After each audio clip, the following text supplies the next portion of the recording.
Hello friends, नमस्कार। Welcome to my channel. बहुत बहुत स्वागत है आप लोगों का हमारे चैनल एजुकेशनल एकेडमी पे। ठीक है, तो आज हमारी लाइव क्लास नहीं हो पाई है। ठीक है, तो इसलिए हमने इसमें प्राइम लाइव लिया है। तो यहाँ पर देखिए, आज फ्रेशर रेडू के कहानियों के बारे में पढ़ेंगे। ठीक है, तो पहली है इनकी तीसरी कसम और दूसरी है लाल पान की बेगम। इन कहानियों के महत्वपूर्ण प्रश्न एवं तथ्यों को क्या करेंगे, हम लोग देखेंगे। यूजीसी नेट के लिए ये बहुत ही महत्वपूर्ण है। ठीक है, और टीजीटी पीजीटी के लिए भी महत्वपूर्ण है, क्योंकि यहाँ से बहुत ही अच्छे अच्छे तथ्य मिलेंगे। यहाँ देखिए, फैशनर रेडू, तीसरी कसम, लाल पान की बेगम, इनकी क्या है कहानी है। यहाँ पर इनके जीवन परिचय के बारे में देखेंगे।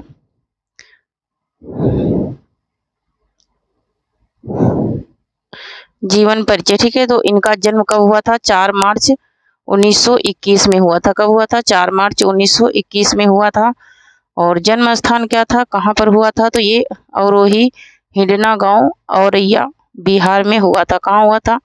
अररिया बिहार में हुआ था। अवरोही हिंडना गांव था और क्या था? अररिया बिहार था। ठीक है, प्रारंभिक शिक्षा कहाँ हुई? तो फरसिंगगंज अररिया में हुई, अररिया बिहार में हुई। और मैट्रिक की इनकी जो शिक्षा थी वो कहाँ हुई? तो ये विराटनगर नेपाल से हुई। कहाँ से हुई? विराटनगर नेपाल से। इंटरमीडिएट हिंदू विश्वविद्यालय 1982 में इन्होंने इंटरमीडिएट किया, मतलब कि 12वीं की। और यहाँ पर इनका निधन हुआ है 11 अप्रैल 1977 को। कब हुआ? 11 अप्रैल 1977 को इनका निधन हुआ। नेक्स्ट पॉइंट देख लेते हैं, कृति परिचय में इनके देख लेते हैं। प्रमुखता उपन्यास, कहानी एवं रिपोर्टाज लेखक इन्होंने किया है। उपन्यास इनका क्या है? मैला आंचल 1954 की रचना है। मैला आंचल कब की है? 1954 की है। परिति परिकथा कब की है? तो 1957 की है। दीर्घ तपा कब का है? तो दीर्घ तपा है 1964 का। नेक्स्ट देख लेते हैं। नेक्स्ट है जुलूस। जुलूस भी इनका उपन्यास है, ये है 1965 का। कितने चौराहे 1966 का है। और कलंक मुक्ति है इनका 1972 का। ये इनके थे क्या? प्रमुख उपन्यास। नेक्स्ट है पलटू बाबा रोड। पलटू बाबा रोड 1979 की रचना है। और राम रतन राय, ये क्या है? ये अपूर्ण उपन्यास इनका ये अपूर्ण उपन्यास है। नेक्स्ट यहाँ पर कहानी संग्रह देख लेते हैं। कहानी संग्रह इनके कौन कौन है? पहली है ठुमरी। ठुमरी है 1958 की। एक आदिम रात्रि की महक, तो एक आदिम रात्रि की महक 1967 का है। अग्निखोर है 1973 का। नेक्स्ट पॉइंट में देख लेते हैं। नेक्स्ट है कि एक श्रावणी दोपहर की धूप, तो 1984 का। अच्छे आदमी 1986 का है। ये सारे इनके कहानी संग्रह हैं। इसके बाद हम लोग देख लेते हैं रिपोर्टाज। तो रिपोर्टाज इनका क्या है? ऋण धन जल धन, धन जल और ऋण जल, नेपाली क्रांति कथा और वन, तुलसी की गंध, श्रुत अश्रुत पूर्व, ये सब इनके क्या हैं? रिपोर्टाज हैं। यहाँ पर प्रसिद्ध कहानियां देखेंगे। इनकी जो सबसे ज्यादा प्रसिद्ध कहानियां हैं, मारे गए गुलफाम, तीसरी कसम, आदिम रात्रि की महक। ठीक है, मारे गए गुलफाम, तीसरी कसम, है ना। तो ये दोनों का नाम एक ही है। नेक्स्ट देख लेते हैं लाल पान की बेगम। लाल पान की बेगम, पंच लाइट, एकला, चलो रे, ठेस, संदिया, है ना। तो ये सब क्या है? इनके प्रमुख कहानी है, जो कि सबसे ज्यादा जाने जाते हैं। यहाँ पर महत्वपूर्ण तथ्यों को जानेंगे इनके बारे में। तो 1954 में मैला आंचल से आंचलिक उपन्यास लेखन परंपरा का सूत्रपात किया इन्होंने। जो मैला आंचल इन्होंने लिखा, ये आंचलिक उपन्यास, इसमें इन्होंने आंचलिक लेखन किया, मतलब कि गांव की कथा वस्तु पर लिखा इन्होंने। रसिक प्रिया 1955 में लिखा। रेणु की पहली कहानी है ये, जिससे रेणु को श्रेष्ठ कहानीकारों की पंक्ति में ला खड़ा कर दिया। जिस कहानी ने इनकी जो रसिक प्रिया कहानी थी, ये रेणु को एक श्रेष्ठ स्थान पे ला करके खड़ी कर दी। पद्म श्री सम्मान से इन्हें अलंकृत किया गया। क्या मिला था? सबसे पहले पद्म श्री सम्मान मिला था। विद्वानों ने इनके बारे में क्या कहा है देख लेते हैं।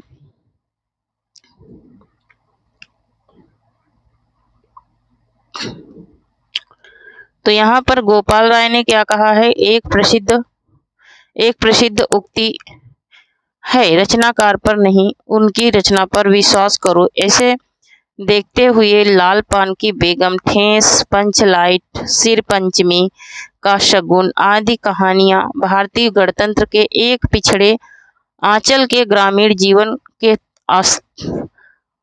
असद पिछड़ेपन और समृद्ध सांस्कृतिक परिवेश की जीती जागती चमकती तस्वीर है। किसने कहा है, ये गोपाल राय ने कहा है। किसको कहा है, रेणु को कहा है। यहाँ पर नेक्स्ट पॉइंट में है कि रेणु के अधिकतर पात्र समाज के हाशिए पर जीने वाले लोग हैं, चाहे रसिक प्रिया का पंचकौड़ी हो, मृदंगिया और उसकी प्रेमिका रमपतिया हो, तीसरी कसम का हीरामन और हीराबाई को, लाल पान की बेगम की बिरजू की माँ और उसके परिवार के अन्य सदस्य हों, ठेस का सिरचन, पंचलाइट में ग्रामीण अथवा सिर पंचमी का शगुन। नेक्स्ट पॉइंट देख लेते हैं। नेक्स्ट पॉइंट में सिंघाय हो, सभी समाज के उपेक्षित हिस्से हैं, पर रेणु ने उन्हें अपनी मानवीय संवेदनाओं से विशिष्ट बना दिया। उन्होंने अपनी मानवीय संवेदनाओं के, अपने मानवता के कारण उन्हें क्या कर दिया, एक श्रेष्ठ पात्र बना दिया ना। सिरचन ये ठेस कहानी का पात्र है, ठीक है, ये भी एक कलाकार होता है, ठीक है। नेक्स्ट है कि रेणु की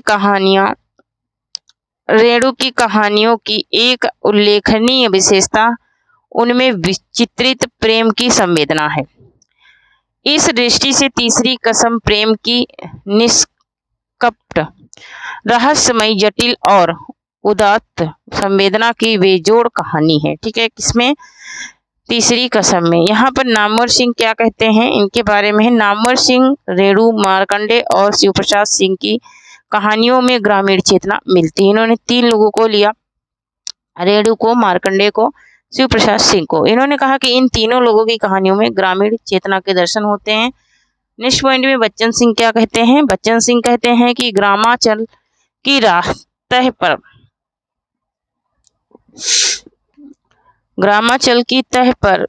में घुस कर उसके शब्द रूप रसगंध स्पर्श को समग्रता में चित्रित करने वाले अकेले और अद्वितीय कथाकार हैं फरिश्ता रेणु।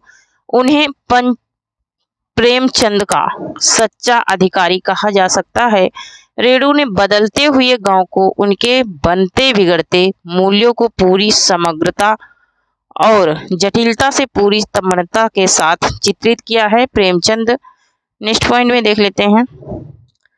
प्रेमचंद की कहानियों में किसानी लय तो रेणु की कहानियों में पुड़िया और मिथिला के ग्रामीण गीतों के छंद की ध्वनि है। उन्होंने कहा कि रेणु की कहानियों में पुड़िया और मिथिला गांव के, मतलब कि जो बिहार में है, उस गांव के इनके गीत के शब्द मिलते हैं।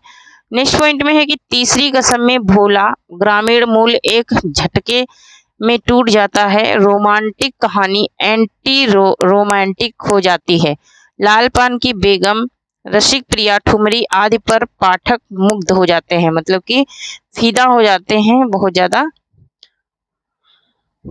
नेक्स्ट है कि 1956 में रचित एक आंचलिक कहानी है क्या, तीसरी कसम। तीसरी कसम के महत्वपूर्ण तथ्य देखेंगे। तो ये कब रची गई है, 1956 में। 1956 ईस्वी है इसका प्रकाशन वर्ष। और ठुमरी कहानी संग्रह में ये संकलित की गई। कहाँ पर, ठुमरी कहानी संग्रह में ये संकलित की गई है। कहानी का मूल शीर्षक मारे गए गुलफाम है, ठीक है। नेक्स्ट पॉइंट इसके देख लेते हैं। नेक्स्ट पॉइंट है कि 1966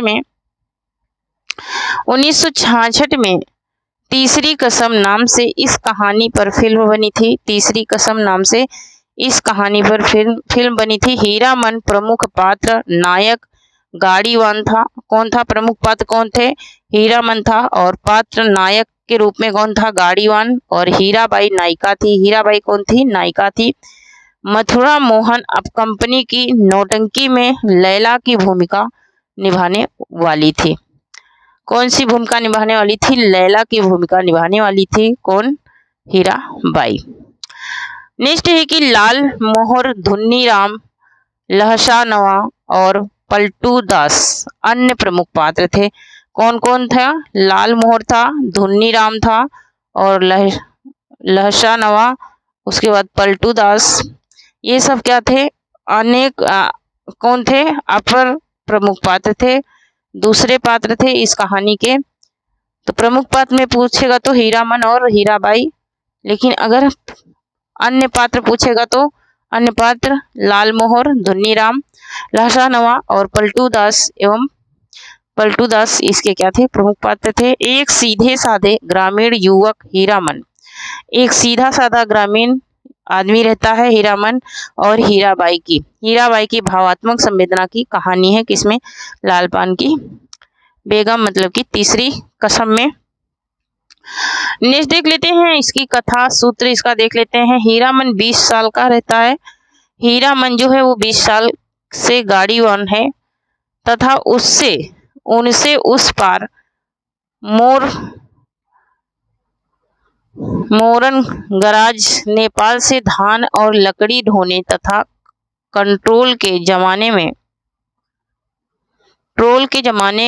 चोर बाजारी का माल इस पार उसे उस पार पहुंचाने का कार्य किया। इस पार से उस पार पहुंचाने का वो कार्य किया। गाड़ी के पांचवी बार सीमा के इस पार तराई में पकड़े जाने पर हीरामन बैलों की चिंता के कारण चतुराई से भाग निकला। नेक्स्ट पॉइंट में देख लेते हैं। नेक्स्ट उसने अब कभी चोर बाजारी के माल की धुलाई न करने की कसम खाई। दूसरी कसम उसने बांस की धुलाई न करने की खाई, क्योंकि बांसों के गाड़ी से बाहर निकले रहने के कारण गाड़ी हमेशा बेकाबू ही रहती है। नेक्स्ट पॉइंट में देख लेते हैं। नेक्स्ट है कि बांस की लदनी के साथ साथ हीरामन ने खरहिया शहर की लदनी भी छोड़ दी। ठीक है, तो ये 3 कस्में इन्होंने खाई, यही कारण था तीसरी कसम इसका नाम पड़ने का। नेक्स्ट पॉइंट में है कि कई वर्ष तक हीरामन ने बैलों को अधिदारी पर भी जोता, जिसमें आधा भाड़ा गाड़ी वाले और आधा बैल वाले का होता है। आर्थिक स्थिति सुधरने की दृष्टि से अपनी दूसरी गाड़ी बनवाई और 100 रुपये भाड़े में सर्कस कंपनी की बाघा मंडी की गाड़ीवानी की। नेक्स्ट पॉइंट में देख लेते हैं। नेक्स्ट है कि इस वर्ष मथुरा मोहन नौटंकी कंपनी में लैला बनने वाली हीराबाई की गाड़ीवानी मिली। ठीक है, नेक्स्ट पॉइंट में देख लेते हैं। नेक्स्ट है कि हीराबाई के गाड़ी में बैठने के कारण उसकी पीठ में लगाकर गुदगुदी और गाड़ी में रह रहकर चंपा के फूल महकने का एहसास, मतलब उसमें गाड़ी में बैठे बैठे क्या महक रहे थे? उसको एक तो हंसी आ रही थी और दूसरा क्या हो रहा था? चंपा के फूल महक रहे थे। किसको? हीराबाई को। तो ये पॉइंट यहाँ के बहुत ही महत्वपूर्ण हैं। सेशन में जरूर बने रहिए और सेशन को शेयर जरूर कर दीजिए, क्योंकि ये तथ्य पढ़ने के बाद हम लोग इसकी प्रैक्टिस करेंगे। ठीक है, इसकी प्रैक्टिस तुरंत करेंगे, तो सेशन को छोड़िए मत, सेशन में जरूर बने रहिए। यहाँ पर देखिए दोनों पात्रों हीरामन और हीराबाई का परिचय नामों की जानकारी से होता है। हीराबाई उसे मीता कहकर पुकारती है। कानपुर और नागपुर जगहों के नाम सुनकर हीरा मन का हंसता है। उसका हीरामन क्या करता है? हंसता है।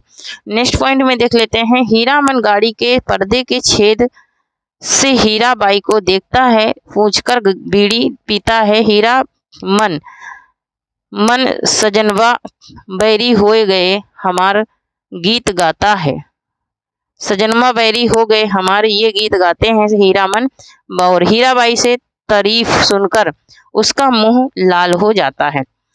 हीरामन हीराबाई की सुरक्षा का विशेष ध्यान रखता है। नेक्स्ट पॉइंट में देख लेते हैं। नेक्स्ट पॉइंट है कि कजरी नदी के किनारे तेगछिया के पास विश्राम के लिए गाड़ी रोकता है। हीराबाई को कभी चुड़ैल तो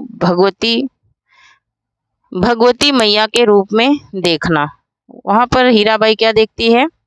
चुड़ैल को भगवती मैया के रूप में देखती है। तो यहाँ पर फिर हीराबाई ने अनुरोध पर महुआ घटवारिन का गीत सुनाना और नननपुर के घाट पर। तो यहाँ पर ध्यान देना कि इस कहानी में कौन कौन से स्थान आए हैं। तो कहानी में आया है महुआ, घटवारिन, और यहाँ पर नननपुर आया है, नननपुर। और हीराबाई को चाय पिलाना। और क्या आया? फारसिंगगंज आया है कि में उसके मित्र लाल मोहर लहसनवा, धुन्नी राम और पलटदास का मिलना। नेक्स्ट पॉइंट में देख लेते हैं। नेक्स्ट है कि पलटदास और हीराबाई को सिया कुमारी के रूप में देखना। हीराबाई का 50 रुपए भाड़ा देकर हीरामन को रीता कंपनी में भेंट करने के लिए कहना ताकि वह नौटंकी के पास बनवा सके। हीरामन का कठिनाई से रुपए लेना। नेक्स्ट पॉइंट में देख लेते हैं। नेक्स्ट है कि 10 दिन भर हीरामन भाड़ा ढोटा और रात को मित्रों सहित नौटंकी देखता। जब कोई हीराबाई के इस विषय में ऊटपटांग शब्द प्रयोग में लाता तो वह उसे सुहाता नहीं। नेक्स्ट देख लेते हैं। अचानक एक दिन लाल मोहर हीराबाई के जाने पर स्टेशन पर हीरामन की प्रतीक्षा करने की सूचना देता है और हीराबाई मथुरा मोहन कंपनी में वापस जा रही है और बनेली मेले में हीरामन से आने का आग्रह करती है। आने के आग्रह मतलब कि विनती करती है। नेक्स्ट है कि हीराबाई हीरामन को गरम चादर खरीदने के लिए रुपए देती है और हीरामन का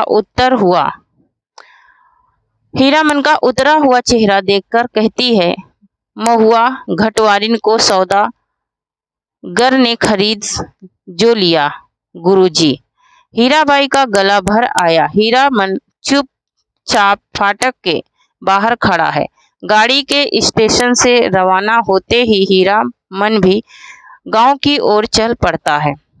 नेक्स्ट पॉइंट में देख लेते हैं। नेक्स्ट है अब उसके लिए सब कुछ खाली खाली सा था। किसके लिए? हीरामन के लिए। नेक्स्ट पॉइंट है कि हीरामन तीसरी कसम खाता है कि कंपनी की औरत की लदनी नहीं करेगा। तीसरी कसम क्या खाता है? कि किसी भी कंपनी की औरत होगी उसकी मैं लदनी मतलब कि भाड़ा। लदनी मतलब क्या होता है? भाड़ा होता है। ठीक है, भाड़ा होता है। यहाँ पर इनके इन शब्दों के शब्दार्थ पूछे जाते हैं। ठीक है। अजी हाँ मारे गए गुलफाम पंक्ति के साथ कहानी का अंत हो जाता है। यहाँ पर देखिए प्रमुख पंक्तियां इसकी क्या हैं। यहाँ पर देखिए, घर पहुंचकर 2 दिन तक बेसुध पड़ा रहा हीरामन। होश में आते ही उसने कान फाड़कर कसम खाई अब कभी ऐसी चीजों की लदनी नहीं ला देगा। चोर बाजारी का माल तोबा तोबा। उसने कहा कि चोर बाजारी का माल सब क्या होता है? तोबा तोबा हो जाता है, खराब बेकार होता है। आज रह रहकर उसकी गाड़ी में चंपा का फूल महक उठता है। पीठ में गुदगुदी लगने पर वह अंगोछे से पीठ रगड़ झाड़ देता है। हीराबाई ने अपने हाथ से उसका पत्तल बिछा दिया, पानी छीट दिया, चूड़ा निकाल कर दिया। फिर इस धन्य है हीरामन ने देखा। नेक्स्ट पॉइंट में देख लेते हैं। नेक्स्ट पॉइंट में उसने क्या कहा? उसने कहा देखा भगवती मैया भोग लगा रही है। लाल ओठों पर गोरस का पारस, पहाड़ी तोते की तोते को दूध भात खाते देखा है। ये सारी चीजें वो हीराबाई में देखता है। कौन? हीरामन देखता है। नेक्स्ट पॉइंट में देख लेते हैं। नेक्स्ट पॉइंट है कि ऐसे कितने सपने देखे हैं उसने, वह अपनी दुल्हन को लेकर लौट रहा है। हर गांव के बच्चे तालियां बजाकर गा रहे हैं, हर आंगन से झांककर देख रही हैं औरतें। हीराबाई चंचल हो गई, बोली, हीरामन इधर आओ अंदर, मैं फिर लौटकर जा रही हूँ मथुरा मोहन कंपनी में, अपने देश की कंपनी है और बैनाली मेला आओगे ना, इतना वो कहती है हीराबाई। नेक्स्ट पॉइंट देखते हैं। हीराबाई ने हीरामन के कंधे पर हाथ रखा, हीरामन के कंधे पर हाथ रखा, इस बार दाहिने कंधे पर। फिर अपनी थैली से रुपए निकालते हुए बोली, एक गरम चादर खरीद लेना। हीराबाई का हाथ रुक गया, उसने हीरामन के चेहरे को गौर से देखा, फिर बोली, तुम्हारा जी बहुत छोटा हो गया है। क्यों? क्यों मीता? उसने कहा कि क्यों मीता? महुआ घटवारिन को सौदागर ने खरीद जो लिया है। किसने कहा? उसने कहा कि महुआ घटवारिन को जिस जेब से किसने खरीद लिया है? महुआ। नेक्स्ट क्वेश्चन है कि गाड़ी हिली,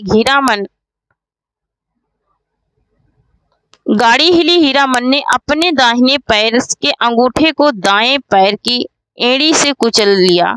कलेजे की धड़कन ठीक हो गई। हीराबाई हाथ में बैंगनी साफी से चेहरा पोंछती है, साफी हिलाकर इशारा करती है, अब जाओ, आखिरी डब्बा गुजरा। प्लेटफॉर्म खाली है, सब खाली है, खोखले मालगाड़ी के डब्बे, दुनिया ही खाली हो गई। किसने?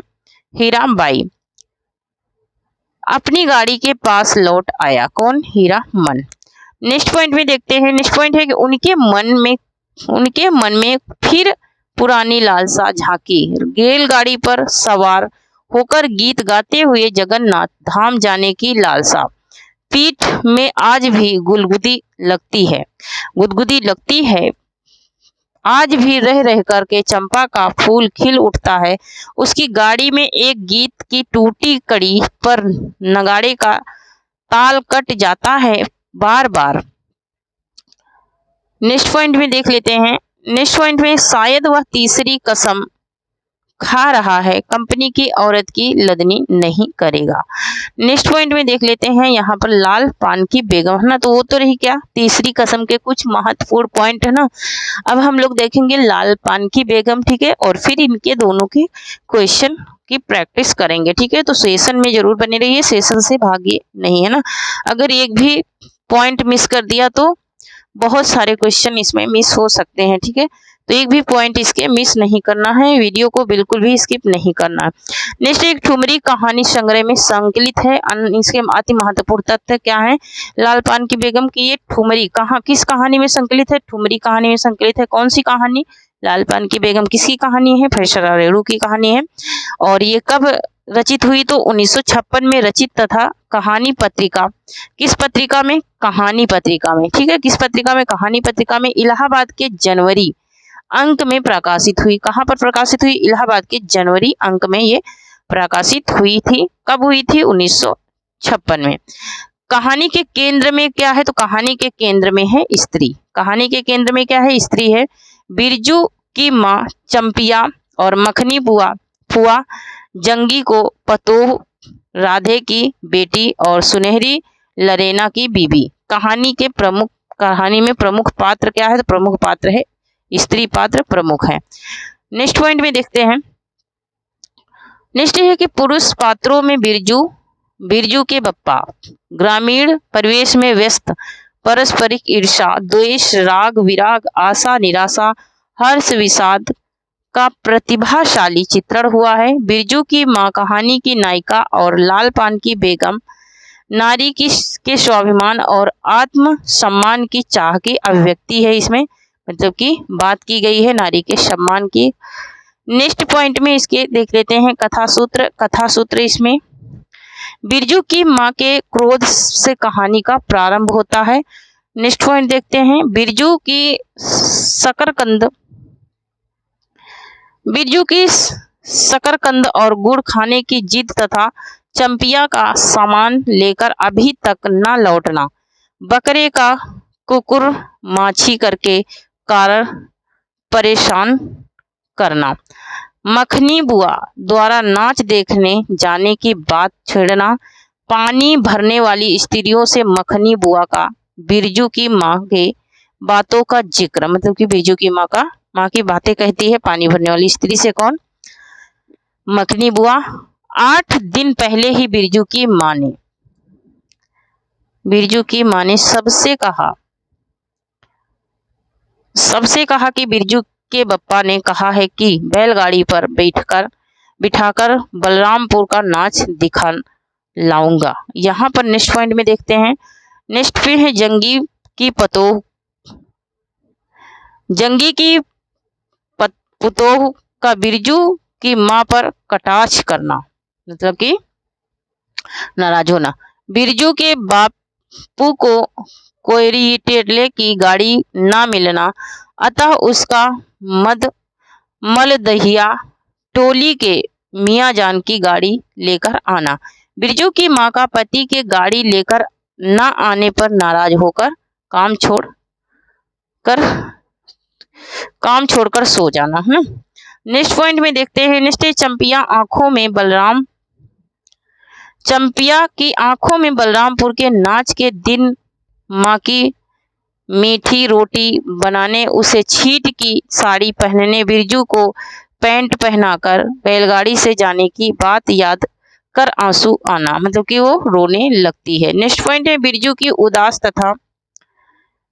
उदास तथा उसके द्वारा मन ही मन इमली पर रहने वाले बाबा को अपने लगाए पौधे पर पहला बैंगन कबूलना। सर्वे के दौरान बिरजू के पिता को मिली 5 बीघा जमीन के कारण बिरजू का परिवार ग्रामीण ईर्ष्या का शिकार हो जाता है। बिरजू के पिता के गाड़ी न लेकर आने पर वह गांव में हंसी का पात्र बनेगी, यह सोच कर बिरजू की माँ की नाराजगी, ये सोच करके बिरजू की माँ क्या होती है? नाराज होती है, मतलब कि गुस्सा होती है। अंततः गाड़ी आना परिवार में आनंद की लहर व्यस्त, मतलब कि आनंद मतलब कि खुशी की लहर क्या हो जाती है? फैल जाती है। नेक्स्ट पॉइंट में देखते हैं। गाड़ी में जगह होने पर बिरजू की माँ का जंगी की पतोह लरेना की पत्नी और राधे की बेटी सुनरी को भी साथ ले जाना। बिरजू की माँ का चंपिया से बाइस्कोप का गीत गाने को कहना। नेक्स्ट पॉइंट में देख लेते हैं। नेक्स्ट है कि बिरजू की माँ का जंगी की पतोह को प्रशंसा भरी दृष्टि से देखना और स्वयं को लाल पान की बेगम के रूप में देखना और संतुष्ट होना। स्वयं को क्या करने लगती है? लाल पान की बेगम के रूप में देखने लगती है। कौन? बिरजू की माँ। नेक्स्ट पॉइंट में देख लेते हैं। इसके महत्वपूर्ण पंक्तियां देख लेते हैं। तो इसकी महत्वपूर्ण पंक्तियां है। पड़ोसिन मखनी फुआ की पुकार सुनाई पड़ी, क्यों बिरजू की माँ नाच देखने नहीं जाएगी क्या? बिरजू की माँ के आगे नाथ और पीछे पगिया ना हो तब ना फुआ। उसने कहा कि अगर मेरे आगे पीछे और कोई ना होता तो मैं बताती ना आपको। तो मखनी फुआ क्या बोलती है? मखनी फुआ नीम के पास झुकी कमर से घड़ा उतारकर पानी भरकर लौटती पनरानियों में बिरजू की माँ की बहकी हुई बात का इंसाफ करा रही थी। जरा देखो तो इस बिरजू की माँ को 4 मन पाट जूट का पैसा क्या हुआ है? धरती पर पांव ही नहीं पड़ते, निशाप करो। उसने कहा कि अच्छे से बात करो। खुद अपने मुंह से 8 दिन पहले ही गांव की अली गली में बोलती फिरी। हाँ, इस बार बिरजू के बप्पा ने कहा बैलगाड़ी पर बिठाकर बलरामपुर का नाच दिखा लाऊंगा। बैल अब अपने घर है तो 1000 गाड़ी मंगनी मिल जाएंगी। उसने कहा कि अगर बैल घर में है तो हजारों गाड़ी में मिल जाएंगी मांगने से। यहाँ पर देखिए, जंगी की पतोह ने बिरजू की माँ की बोली का स्वाद लेकर कमर पर घड़े को संभालते और मटक कर बोली, चल दीदिया चल, इस मोहल्ले में लाल पान की बेगम बसती है। उसने कहा चल दीदिया, दीदिया मतलब कि दीदी, चलो दीदी, इस मोहल्ले में क्या रहती है लाल पान की बेगम। नेक्स्ट पॉइंट में है कि 3 साल पहले सर्वे कैंप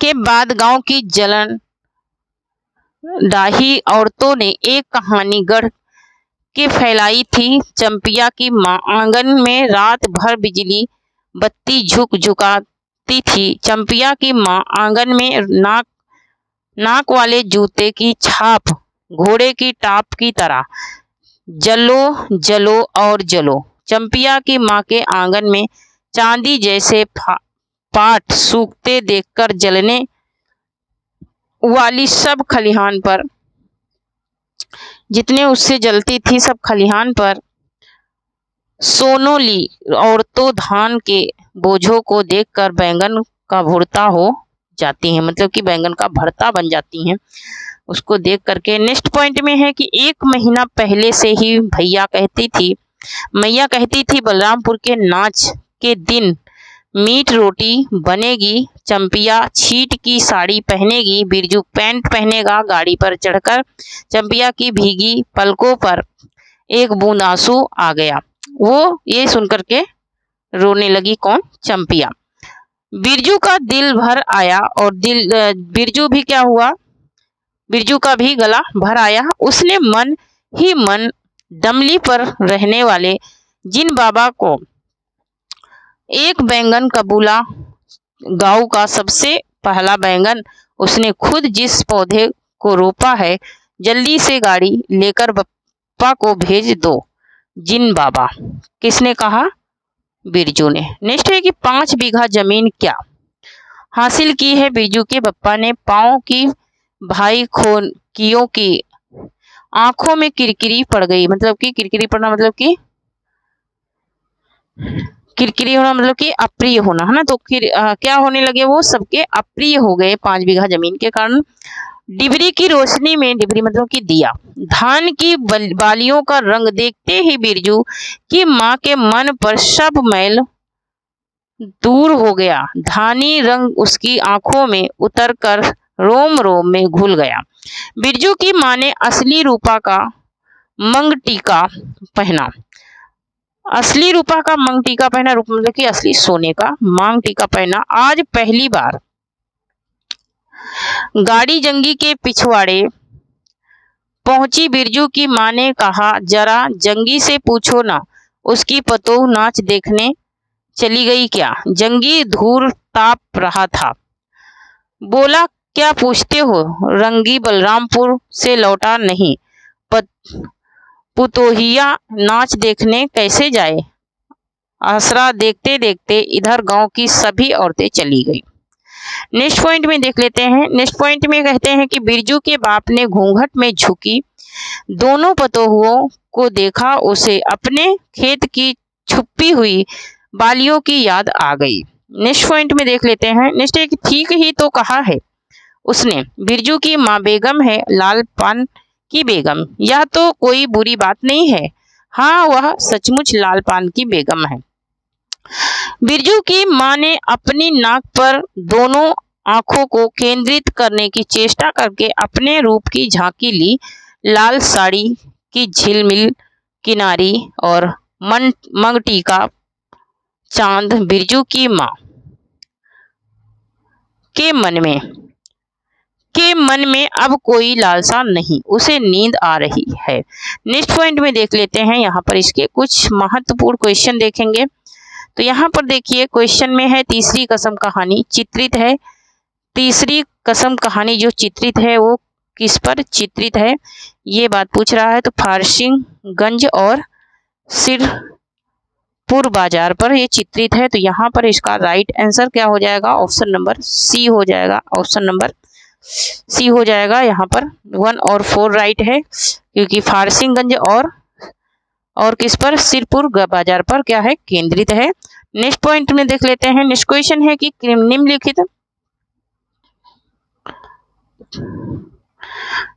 निम्नलिखित में कौन सी कहानी ठुमरी कहानी संग्रह में नहीं है। ठुमरी कहानी संग्रह में कौन सी कहानी नहीं है, ये बात यहाँ पर पूछी जा रही है। तो यहाँ पर कौन सी कहानी नहीं है, आदिम रात्रि की महक, पंचलाइट, तीसरी कसम या फिर रसिक प्रिया।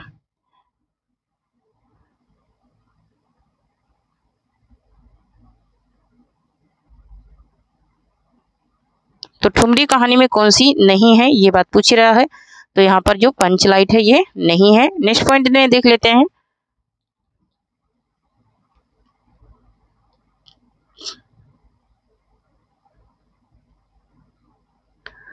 नेक्स्ट पॉइंट है रेणु की कहानियों, एक सेकंड,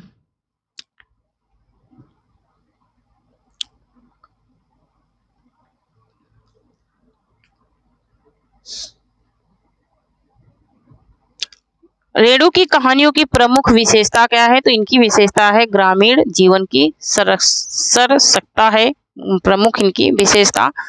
नेक्स्ट क्वेश्चन देख लेते हैं। नेक्स्ट एक तीसरी कसम कहानी में गाड़ीवान ने कौन सा सामान ना लादने की कसम खाई थी। ठीक है, कौन सी सामान ना लादने की कसम खाई थी इसने, तो इसने दुल्हन की डोली ना लादने की कसम खाई थी। नेक्स्ट क्वेश्चन देख लेते हैं। नेक्स्ट क्वेश्चन है कि निम्नलिखित में से कौन सा कहानी संग्रह फैसला रेणु का नहीं है। नहीं पूछ रहा है, कौन सा कहानी संग्रह जो है फैसला रेणु का नहीं है, तो गरीबी हटाओ ये इनका नहीं है। नेक्स्ट क्वेश्चन देख लेते हैं। नेक्स्ट तीसरी कसम फिल्म किस लेखक की कहानी पर बनाई गई है, तो ये किसकी कहानी पर बनाई गई है, ये फैसला रेणु की कहानी पर बनाई गई है। नेक्स्ट क्वेश्चन देख लेते हैं। नेक्स्ट फैसला रेणु के विषय में निम्नलिखित में से असंगत है। असंगत कौन सा है, ये बात पूछ रहा है। तो यहाँ पर रेणु ने मुख्यतः कहानी, उपन्यास और रिपोर्टाज लिखे, ये बात बिल्कुल सही है। रेणु एक प्रगतिवादी कभी नहीं है, ये क्या हो जाएगा, राइट आंसर हो जाएगा। नेक्स्ट क्वेश्चन देख लेते हैं। नेक्स्ट है फैसला रेणु की तीसरी कसम और लाल पान की बेगम कहानियां उनके किस संग्रह में संकलित हैं, तो ये ठुमरी कहानी में संकलित हैं। नेक्स्ट क्वेश्चन देख लेते हैं। नेक्स्ट है कि ग्रामांचल की तरह घुसकर उसके शब्द रूप, रस, गंध, स्पर्श के समग्रता चित्रित करने वाले अकेले और अद्वितीय के शब्द हैं फैसला रेणु उन्हें प्रेमचंद का सच्चा उत्तराधिकारी क्या मानता है, उत्तराधिकारी कहा जा सकता है। रेणु के संबंध में यह कथन किसका है, रेणु के संबंध में ये कथन किसका है, तो ये बच्चन सिंह का कथन है। ऑप्शन नंबर सी राइट हो जाएगा। नेक्स्ट एक तीसरी कसम कहानी के विषय में असत्य कथन है, तो यहाँ पर देखिए तीसरी कसम यह एक आंचलिक कहानी है, बात सही है। इस कहानी में भोले भाले ग्रामीण युवक हीरामन के निश्चल प्रेम का जीवन चित्रित है, ये बात भी बिल्कुल सही है। इस कहानी को साहित्य अकादमी से सम्मानित नहीं, ये तो नहीं हुआ है। इस कहानी पर 1966 में तीसरी कसम नाम से एक फिल्म बनी, ये बात सही है। लेकिन यहाँ पर जो सही नहीं है वो है ऑप्शन नंबर सी, इस कहानी को साहित्य अकादमी नहीं मिला है। नेक्स्ट क्वेश्चन देख लेते हैं। नेक्स्ट तीसरी कसम कहानी की मूल संवेदना संबंधित है। मूल संवेदना जो है वो किससे संबंधित है, तो वो प्रेम की निष्कपट रहस्यमय एवं उदात्त व्यक्ति से क्या है, संबंधित है। नेक्स्ट क्वेश्चन देख लेते हैं। नेक्स्ट है कि महुआ घटवारिन को सौदागर ने खरीद जो लिया है गुरुजी, इस कथन में महुआ घटवारिन के द्वारा संकेत किया गया, महुआ घटवारिन के द्वारा क्या संकेत किया गया है, तो ये हीराबाई की ओर संकेत किया गया है। ऑप्शन नंबर सी राइट हो जाएगा। नेक्स्ट देख लेते हैं। नेक्स्ट है कि हीराबाई ने जाते समय हीरामन को कहाँ आने के लिए पूछा, इसने कहाँ आने के लिए पूछा है, तो इन्होंने मथुरा के मेले में आने के लिए पूछा है। नेक्स्ट क्वेश्चन देख लेते हैं। नेक्स्ट है कि हीराबाई ने हीरामन को रुपए क्यों दिए, तो रुपए इसने दिया था गर्म चादर खरीदने के लिए, इसके लिए गर्म चादर खरीदने के लिए दिए थे। नेक्स्ट क्वेश्चन है कि रेणु द्वारा रचित लाल पान की बेगम कहानी सर्वप्रथम किस पत्रिका में प्रकाशित हुई, किस पत्रिका में प्रकाशित हुई, तो ये किसमें, एक कहानी पत्रिका में क्या हुई थी, प्रकाशित हुई थी। नेक्स्ट क्वेश्चन देख लेते हैं। नेक्स्ट है कि लाल पान की बेगम, एक सेकंड, लाल पान की बेगम कहानी में लाल पान की बेगम किसे कहा गया है? तो कहानी में लाल पान की बेगम किसे कहा गया है, ये बात पूछी जा रही है। तो यहाँ पर बिरजू की माँ को कहा गया है लाल पान की बेगम।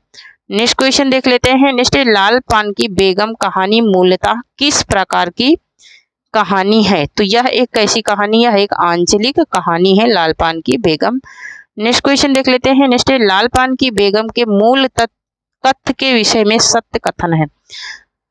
तो इसमें सत्य कथन क्या है? तो एक स्त्री की स्वाभिमान एवं आत्मसम्मान की चाह की अभिव्यक्ति हुई है। नेक्स्ट पॉइंट में देख लेते हैं। नेक्स्ट निम्नलिखित में से बिरजू की मां ने बलरामपुर नाच देखने जाने के विषय में कौन सी बात नहीं कही? तो इन्होंने जो बात नहीं कही है वो पूछ रहा है। तो यहाँ पर वह गाड़ी से बलरामपुर नाच देखने जाएगी, ये बात कही है। वह चंपिया को छीट की साड़ी और बिरजू को पैंट पहनाकर बलरामपुर जाएगी, ये बात बिल्कुल सही है। वह मीठी रोटी बनाएगी, ये बात बिल्कुल सही है। लेकिन यहाँ पर जो बात नहीं कही गई है वह बिरजू को के बप्पा को नया कुर्ता और धोती पहनाएगी, ये बात सही नहीं है। नेक्स्ट पॉइंट में देख लेते हैं। नेक्स्ट क्वेश्चन है सर्वे के दौरान बिरजू के बप्पा को कितनी जमीन मिली थी? तो इनको 5 बीघा जमीन मिली थी सर्वे के दौरान। नेक्स्ट क्वेश्चन देख लेते हैं। नेक्स्ट है कि क्यों बिरजू की मां नाच देखने नहीं जाएगी? क्या यह प्रश्न बिरजू की मां से किसने पूछा? तो ये प्रश्न जो बिरजू की मां से पूछा था वो मखनी बुआ ने पूछा था। ऑप्शन नंबर बी राइट हो जाएगा। नेक्स्ट पॉइंट देख लेते हैं। नेक्स्ट क्वेश्चन है बिरजू के बप्पा मेले में जाने के लिए किसकी गाड़ी लेकर आए? तो बिरजू के बप्पा मेले में जाने के लिए किसकी गाड़ी लेकर आए थे, ये बात पूछी जा रही है। तो ये मलदहिया टोले की गाड़ी लेकर आए थे। नेक्स्ट है कि बलरामपुर का नाच देखने गाड़ी से कौन नहीं गया? तो कौन नहीं गया था? तो यहाँ पर ये रंगी नहीं गई थी। नेक्स्ट क्वेश्चन देख लेते हैं। नेक्स्ट है कि धानी रंग उसकी आंखों से उतरकर रोम रोम में धुल गया, यह धानी रंग था। यह धानी रंग क्या था? तो ये धानी रंग था धान की बालियों का। नेक्स्ट क्वेश्चन देख लेते हैं। नेक्स्ट है बिरजू की मां को लाल पान की बेगम किसने कहा है? तो लाल पान की बेगम कहने वाले कौन है? तो जंगी की पतोह है लाल पान का बेगम कहने वाली। नेक्स्ट क्वेश्चन देख लेते हैं। नेक्स्ट है बिरजू की मां बेगम है लाल पान की बेगम, यह तो कोई बुरी बात नहीं, हाँ वह सचमुच लाल पान की बेगम है। इस कथन में बिरजू की मां के हृदय का कौन सा भाग व्यंजित है? तो इसका सुरक्षित आत्मसम्मान व्यंजित है। नेक्स्ट देख लेते हैं। नेक्स्ट है बिरजू की मां के मन में अब कोई लालसा नहीं, उसे नींद आ रही है, यहाँ नींद आना संकेत करता है। यहाँ पर नींद आना संतुष्ट की ओर क्या करता है? संतुष्टि की ओर संकेत करता है। नेक्स्ट क्वेश्चन देख लेते हैं। नेक्स्ट है कि लाल पान की बेगम का प्रतीकार्थ है। लाल पान की बेगम का प्रतीकार्थ क्या है, ये बात पूछी जा रही है।